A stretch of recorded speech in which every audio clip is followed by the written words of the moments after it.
Thank you very much. I now open the Growth, Infrastructure and Waste Committee meeting for the 10th of September 2020. The time is 9 a.m. The first thing I'll do is call council attendance, and I can see everyone's attendance. Good morning to you all. Good morning. And there are no council apologies. We'll move straight on to declarations of interest in matters on the agenda. Are there any declarations of interest on the agenda? Councillor Tully. I have one in relation to item 3, in relation to receipt of hospitality, and I propose to leave the meeting for the consideration of that matter. You received hospitality from The applicant. the applicant, and you will leave. Thank you very much, Councillor Tully. Any other conflicts of interest? Or declarations? Thank you very much. Before I go on to the first moment, I just want to open up with something that obviously we've discussed. But JBS Dinmore made an announcement yesterday. There's 600 people in this, which of course they're I'll read it from their media statement they released yesterday afternoon. JBS Australia scales back Dinmore operations to protect long-term future. Due to a range of issues impacting livestock supply and market conditions in the COVID-19 environment, JBS Australia has today taken the decision to scale back its operations in Dinmore, Queensland, which is Australia's largest meat processing facility. This is not a decision we have arrived at lightly. Already facing a severe livestock supply shortage following an extended period of drought, the COVID-19 crisis has significantly impacted Dinmore business. This situation has been further exacerbated by the market inequity created by the federal government's JobKeeper program. The market conditions mean that there will be no work for around 600 full-time jobs for the foreseeable future. However, the difficult but necessary action that JBS say they've taken allows them to preserve 1,150 full-time jobs at Dinmore during this challenging period. And they go on to say that they'll be working closely with the Australian Meat Industry Employees Union to deploy it at other areas and so on. I guess my point is the fact that we are in COVID situations, and I say that there will be tough times, and even tougher times I think in the next 6 to 12 months. And I encourage all residents to buy local. I'd also like to point out the fact that I'm very disappointed that the federal government would not extend JobKeeper to JBS. JBS employs 1,700 people here in Ipswich, and they actually pay an annual payroll of over $131 million a year. This is a significant impact on our city, and again I voice my displeasure at that decision for JobKeeper not coming out to Dinmore. I'll now move on to the first item, which are the minutes of the Growth, Infrastructure and Waste Committee, on the 13th of August.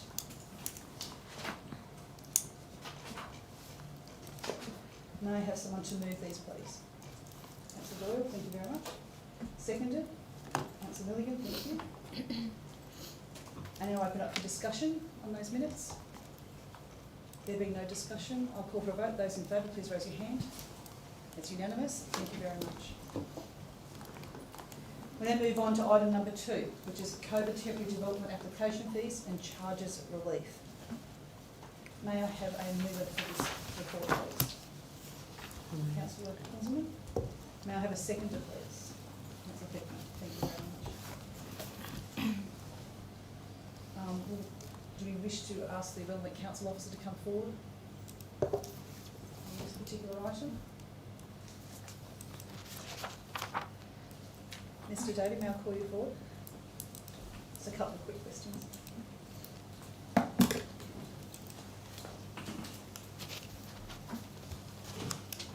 Good morning, councillors. Brett Davey, Manager Development Planning.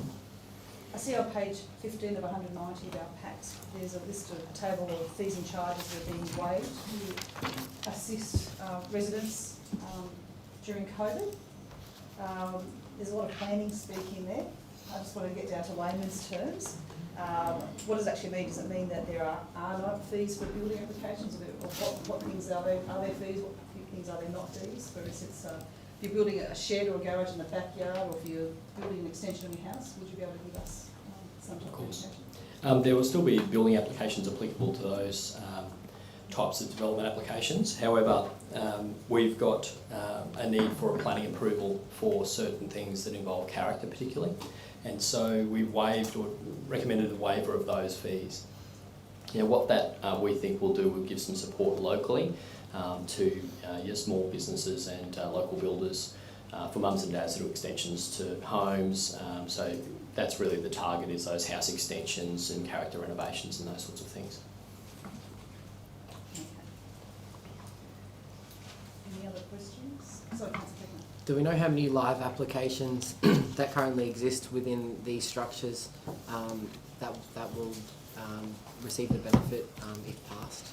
I don't know the current figure of what's on the books right now, but our estimation is that it'll be about $50,000 worth of fees, depending on what happens over the course of the year, of course. And that translates to approximately how many applications do you think? You would probably look at least 50 applications. Any other questions? Thank you, Mr. Davey. No. Appreciate that. I'll open the matter up for discussion. Any discussion points? Okay. I'll put the matter to the vote. Those in favour, please raise your hand. It's unanimous. Thank you very much. We'll now move on to item number 3, which is the development application. I'll pause now. Thank you, Councillor Kelly.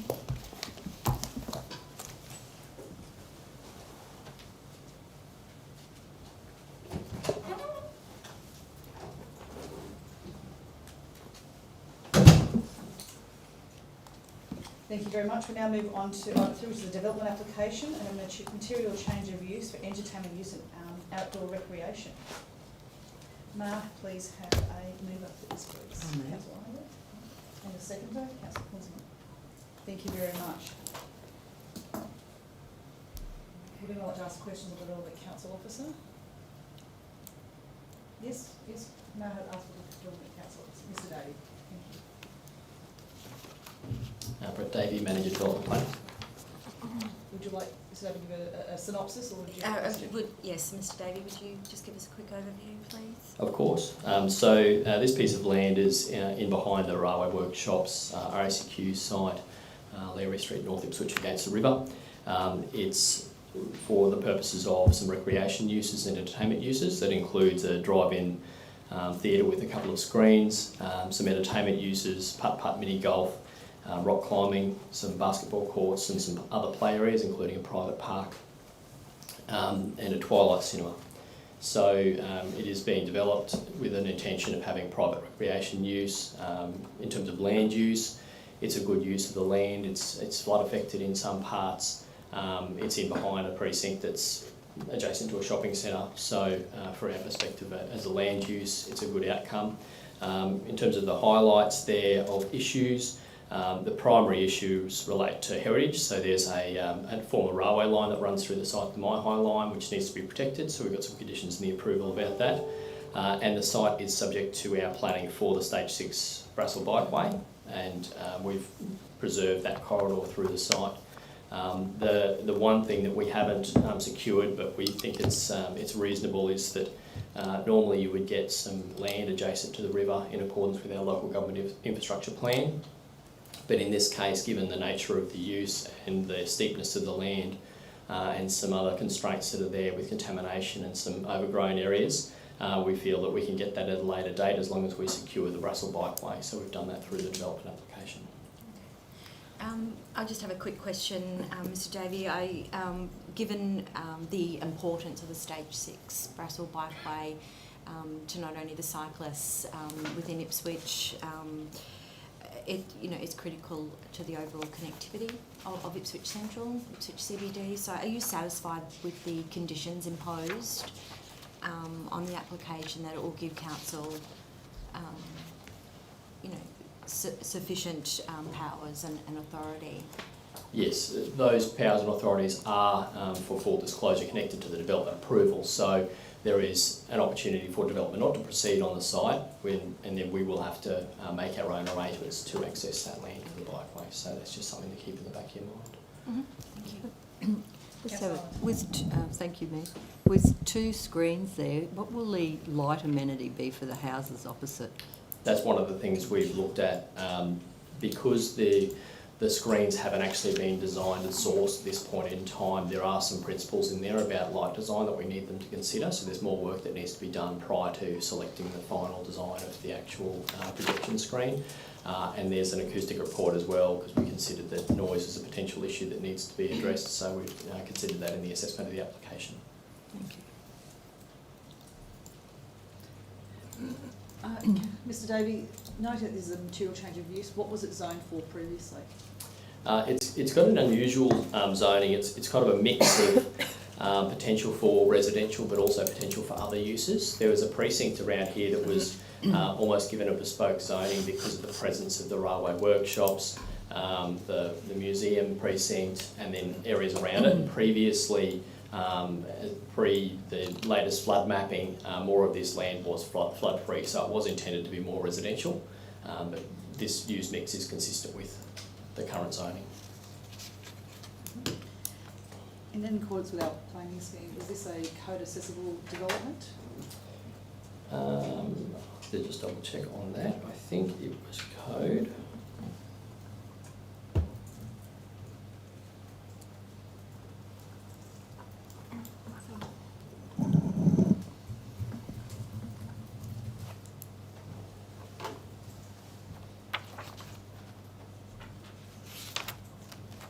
Yeah, I believe it was code. It's code? Yeah. Code accessible, okay.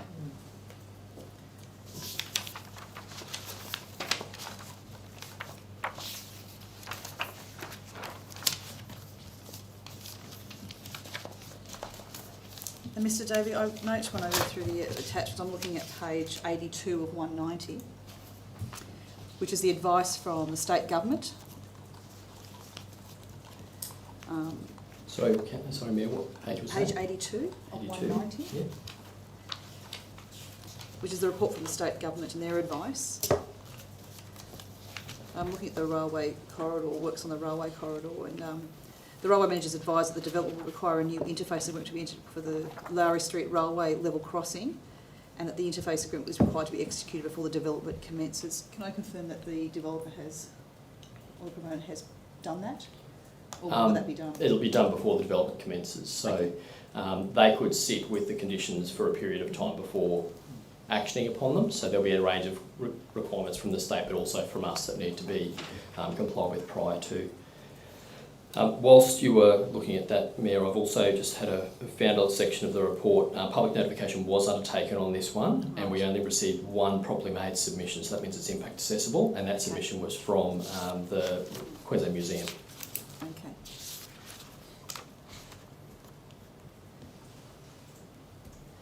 And what were their concerns?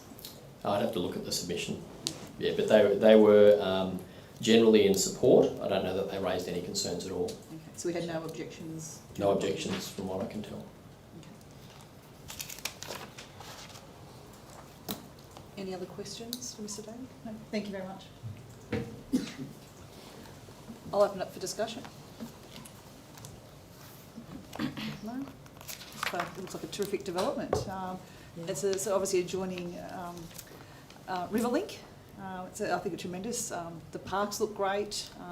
The drive-ins, I think it's a great family friendly activity, and entertainment area in Ipswich. And it still allows for the bikeway. So Through the chair, yes. and obviously will link seamlessly to the Ipswich Central redevelopment via the Bradfield Pedestrian Bridge. absolutely.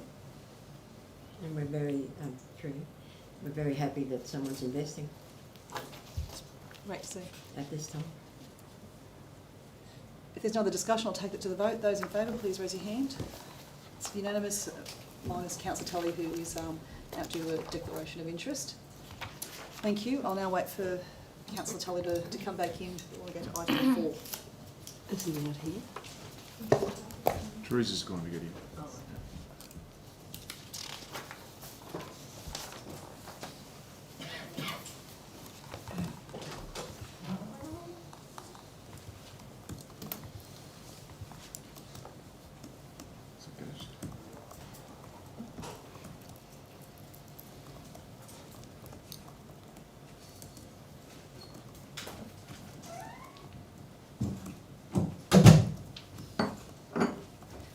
Thank you, Councillor Tully.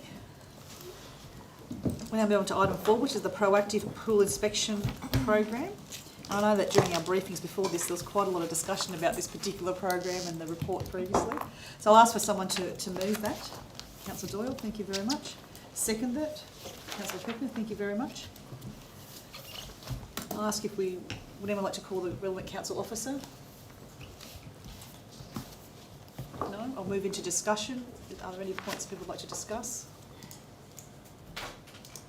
I think probably the main thing I'd like to point out is that that this is a recommendation for the development of a residential swimming pool safety education and awareness program. It complements quite nicely with the current system that we have in place, where every time a rental property is tenanted, there is a pool inspection, as well as when properties are sold and transferred. So and that's been quite successful, I think, in Ipswich for all the pools and spas. Any other points of discussion? No?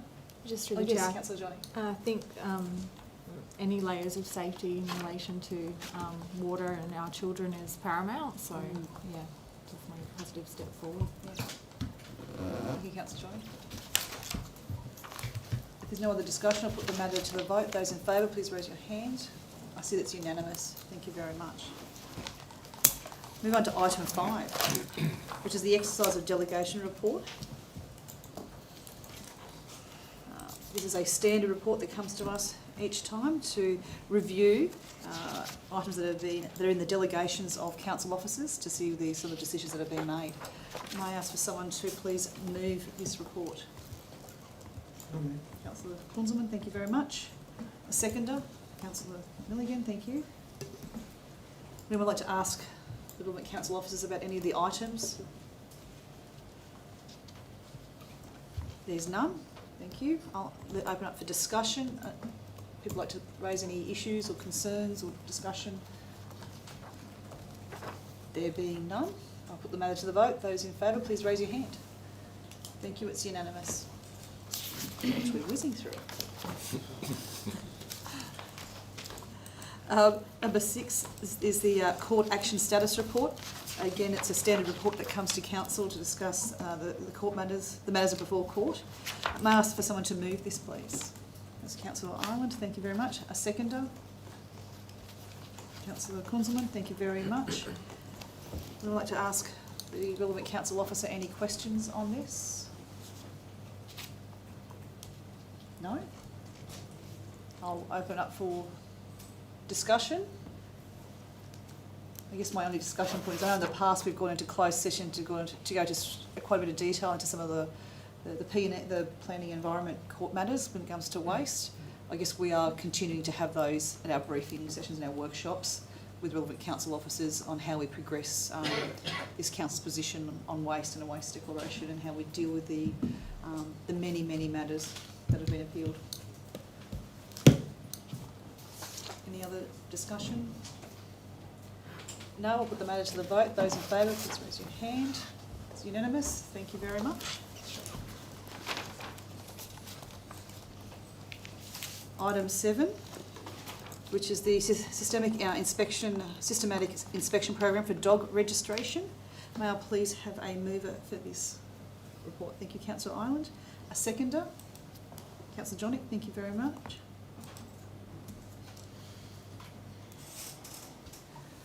May I call the relevant council officer forward for this particular report, please?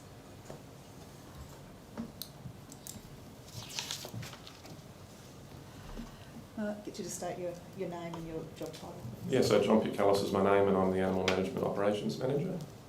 Thank you. Why is this report coming to council? So to enable officers to conduct inspections of people's properties, we need powers under legislation. Currently, officers can seek permission from occupiers of properties to go in and look for dogs. This program authorised by council gives additional powers to officers to actually enter the property to look for dogs. So it's only restricted to the surrounding yard, etc., not residents as in the house or anything like that. Yep. But it allows officers to go from door to door and see if there's any dogs on the property, and then check our records to see if those dogs are registered. And the dates that will be on, what, February to June, is that correct? So we'd like to schedule it from the 1st of February 2021 to the 30th Right. of June 2021. So it's a bit like the fire ant team. Sometimes you see them coming onto your property without you knowing. It could be the same, yes. So, but generally we like to engage with people who are home and discuss it, but it just gives us that ability that if we come across people who are uncooperative and they're hiding dogs and they don't register them and do the right thing, we can deviate from the front door and have a look down the side of the house and confirm that those dogs are there. So it gives that additional power so that we can take the appropriate action to make sure that people are doing the right thing. When was the last time this was done? So this was done last financial year. It ran up until about March of this year when we suspended it due to the COVID situation. So, and it's been run for the previous 3 or 4 years, basically on an annual basis. Right. And can you remind me, what is the cost for someone renewing their dog registration? Well, we have varying fees at Ipswich, as do every other council, and it relates to whether the dog's desexed or not desexed, or whether it's a regulated dog. So a desexed dog renewal is $38. It goes right up to $205 or in that vicinity for non-desexed or entire dogs, and then regulated dogs are up around the $250 to $500 depending on the circumstances. Okay. Anything, Mr. Bacchius? Councillor Ireland. Through the Mayor, I'm just a bit concerned with the unemployment rate that's currently there, and we've got 600 are going to be out of work with no JobKeeper, and JobKeeper's going to be dropped. So, Councillor Ireland, is this a question or is it a discussion point? I'm just saying, Okay. Going forward, we will probably find a lot more unregistered dogs. Are we going to have some sort of, I know it hasn't happened yet, but will we look at a policy on registration fees that, that perhaps they could pay something until they get a job or something? I'm just concerned. I think Councillor Ireland's probably not an appropriate question for the council officer. That's really something that can come to the discussion points that we set the policy. That's okay. Through the Mayor, just a quick question. How do we determine the suburbs? Are you targeting hotspots where there's an increase in complaints from residents? Yeah. So on this particular program we're looking at, we're just going by suburbs that we haven't been to for quite some time. So previously we look at hotspots and other factors, but on this particular occasion it's the ones that haven't seen council inspectors there for a fairly long time, so that's why they've been chosen. Okay, thank you. Any other questions, Mr. Bacchius? Just through the chair, just in your experience with the dogs that you do come in contact with that are unregistered, is there any difference in condition as opposed to the dogs that are already registered, or are they? I'd say generally not. It's just that people avoid, one of the legislative requirements, it costs money. Some people choose not to comply. It's the same as if people don't register their vehicle. It's really, people who are impacted, financially may struggle to pay the registration fees like any other bill that comes in, and we take that into account, although we can't just blanketly waive, but we do have the ability to waive portions of fees through approvals through the delegation system with the general manager. But generally, dogs, there's no real indication that the dogs are in poorer condition, because that probably better condition than a lot of other pets, I suppose. Yeah. Okay, thank you. Any other questions? No, thank you, Mr. Bacchius, thank you. Yeah. I'll open it for discussion. I don't know, Councillor, you wanted to raise the point that you raised perhaps before? Thanks, Mayor, at a briefing or something, we might have to start to look at, a way forward for those that aren't going to pay their dog registration if they're out of work or not on JobKeeper or something. I guess I'd encourage people, and that's a good point, Councillor. I think we'd encourage people that if they can't, having difficulty paying their $38 for their dog registration, or up to for their entire dogs, that they can call the council service centre and let us know of your hardship situation. And the service centre there is very customer service oriented, and we can and the council officers can work with residents there. Through the Mayor, I concur with Councillor Ireland's very valid point that she's raised, so I think it's worth further discussion. We don't want to put further financial hardship on our residents, but we do need people to be doing the right thing as well. So maybe a period of warning or education? It's the I guess it's that balancing act, because I know that the money directly raised from this program, from the registrations, does employ the council office to actually find lost dogs. So if people register their dogs, they actually get their family pet, their loved ones, their fur babies, returned back to them safe and safe and sound. So it's actually a good safety measure for a member of the family as well to be actually registered. Any other discussion points? I'll move it to the vote. Those in favour, please raise your hand. Thank you, it's unanimous. Thank you very much. We'll move on to item 7.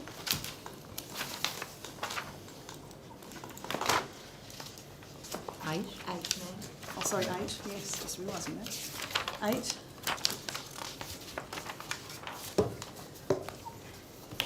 Now this item and the next few items actually relate to the next capital works program. I think actually let's check all the next few items. Yeah, so items 8, 9, 10 and 11 all relate to looking at our capital works portfolio. So we're looking at the year 2023 to 2024. And so I'll go to item number 8, which is the Road Safety Improvement Priority List of Projects for the Road Safety and Operations Sub-Program. Sexy name there. May I have a mover, please? Councillor Fechner, thank you. And Councillor Milligan, seconder, thank you. Do we have any questions of the council officer? Council officer?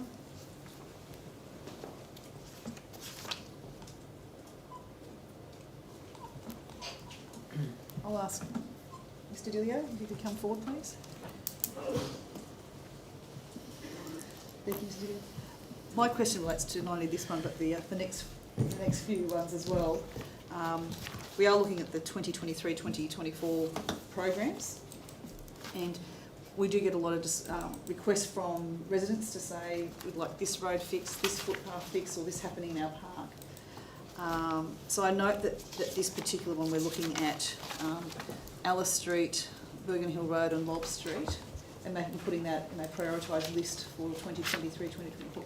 How do residents get their road, their footpath, their parks onto this list? What are some of the options that they have? So, thank you, Mayor. Tony DeLeo, Manager Infrastructure Strategy. This is just one of many listings, as can be seen in Attachment A. The various different projects that and issues that communities wish to raise, either through councillors or directly to council officers, can be done through service requests. They simply raise their matters. They are fully investigated, and then those projects would be identified and listed on the appropriate project listing and assessed against methodology to determine its priority in terms of where it would sit in a future capital works program. So residents could call the service centre on 3810 6666 or council at ipswich.gov.au. They can log their service requests for their particular concerns. That is correct. Any other questions about this particular report? No? Thank you very much, Mr. Dilio.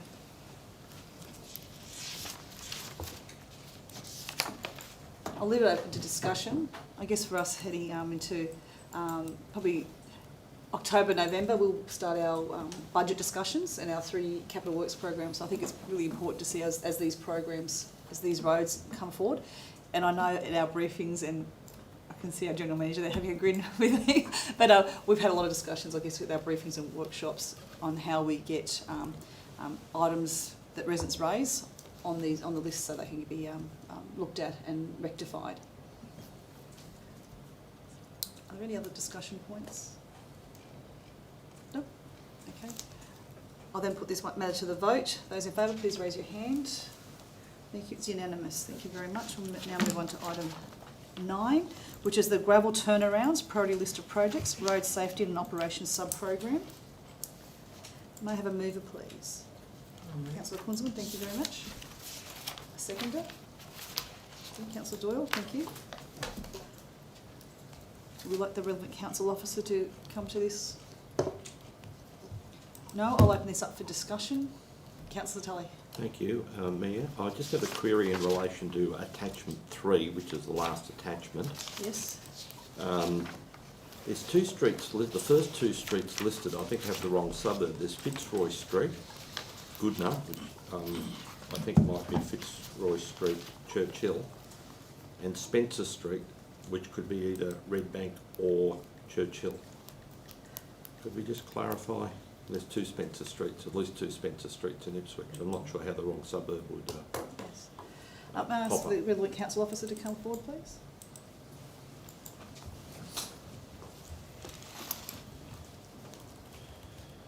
Thank you, Chair. To be honest, I'd have to take that on notice and check those suburbs for you, Councillor Tully. Okay, it's just this report will be, well, it's being decided under delegation, I believe. Yes, it is. Chair. Yes, I That's think fine. that needs to be clarified before the end of the meeting and before we adopt that report. Just through the chair, I think that it's definitely. Sorry, if you're going to discussion, I'll just hold off. Do you have any Okay. questions of Mr. Dilio? No, thank you very much, Mr. Dilio. I'll now move into discussion. Councillor Johnny.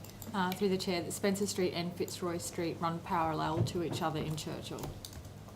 Yes, I can see that on the GPS.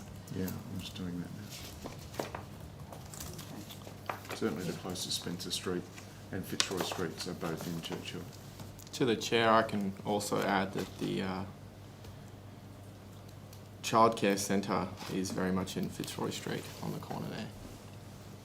Yep. Thank you, Councillor Manson.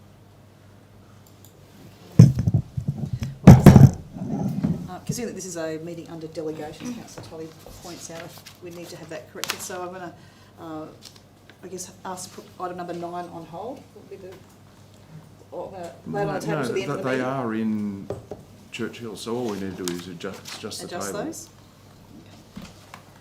So I'll ask if the mover and the second, so Councillor Kunzelman and Councillor Doyle, we do a variation to that attachment 3, that'll be Fitzroy Street, Churchill, and Spencer Street, Churchill, in that particular report. I agree, and thank you, Councillor Tully. I confirm.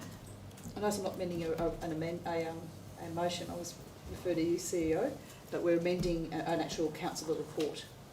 So just make sure the... Well, it's concur that- a substantive decision because it's the location. Yeah. So all you're doing is just a variation of the motion, which is you adopt the recommendation and note the change Okay.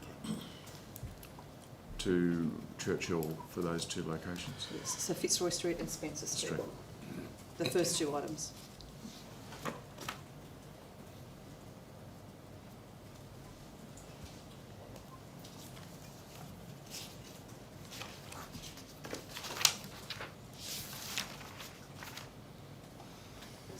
There's a typo in between Fitzroy and Spencer, and Spencer's misspelled. Spencer needs to see.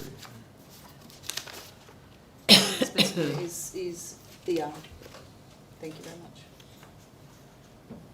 We can see that amendment, the variation. Are there any other discussion points on this particular one? In that case, I'll put that to the vote. Those in favour, please raise your hand. It's unanimous. Thank you very much. We now move on to item 10, which is the Safe School Travel, or safest priority list of projects, the road safety. Again, we'll look at the Capital Works project for 2023-2024. May I have a mover for this report, please? I'll move. Thank you, Councillor Kunzelman. A seconder? Thank you, Councillor Johnick.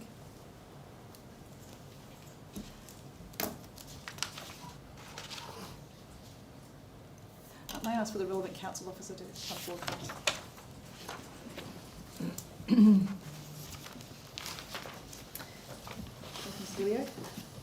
I note that in the report states that there's been no funding for this sub-program since 2015-16.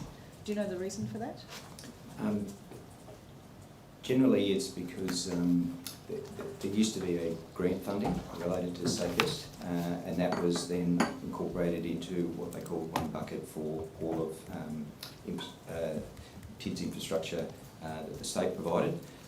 So the project listing and prioritisation continued to occur, but because there wasn't specific grant funding allocated to this, council made the decision not to fund those projects. And that came from state or federal government? That was a state State. funding. So they've stopped funding? It's incorporated into one bucket, and council made the determination that funding under TIDS would be allocated to larger projects rather than specifically to safest projects. Okay. May I ask why you're incorporating this in the prioritisation scheme when it hasn't been before? Oh, so there are still projects that are identified and come to us to be listed, so we continue to list them. Whether council chooses through budget deliberations to allocate funding towards some of those projects is a matter for council during those deliberations. Thank you. Any other questions? Thank you, Mr. Dillier. Appreciate that. I'll open this up for discussion.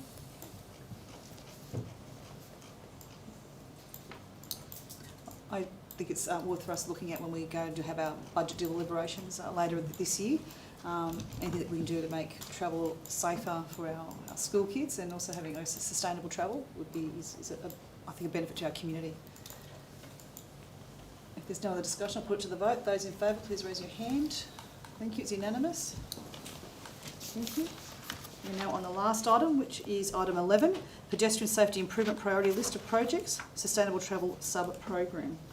Can I have a mover for this report, please? Thank you, Councillor Kunzelman. A seconder, please. Thank you, Councillor Doyle. Are there any questions of the relevant council officer? Yeah, Yes, Councillor Tully? Thank you. Mr. Dillier. Thank you. Just on the attachment of the individual project, there's two in Goodna, but there's only one in particular I want to query.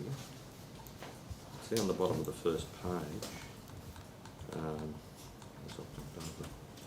Just bear with me for a second. Stewart Street, Goodna. It's about 6 or 7 from the bottom.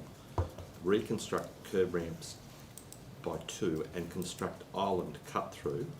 Two things. What's an island cut through, and whereabouts is this one? Is it near the preschool there, or further up near Westside Christian College? I couldn't tell you precisely where it is, but what an island cut through is generally there's in a centre median there might be a concrete island, yes. And what you actually do is take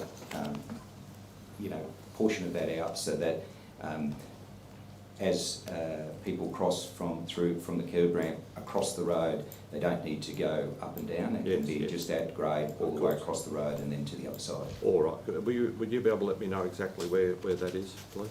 Certainly can. Thank you. Any other questions, Mr. Dillier? Thank you, Mr. Dillier.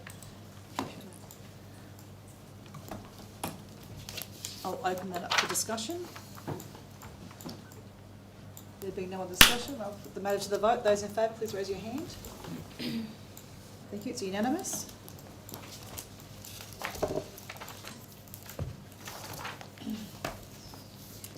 That's the end of the meeting, so I'll close the meeting now at 9:38. Thank you very much.